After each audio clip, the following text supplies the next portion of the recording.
Welcome back to another technical deep dive here in the debug zone. Today we're tackling a big question and breaking it down with insights from other users. Hopefully this clears up some misconceptions and helps you get the answer you need.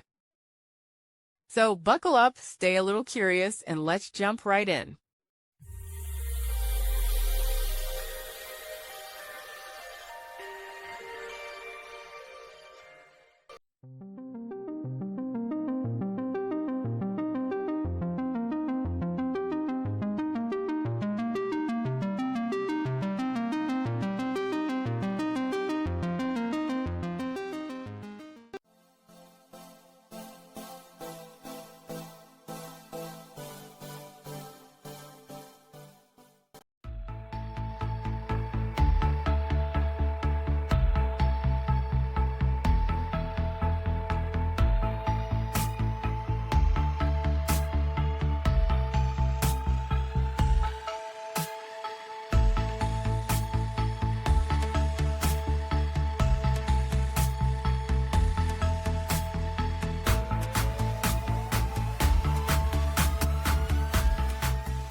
And that's a wrap.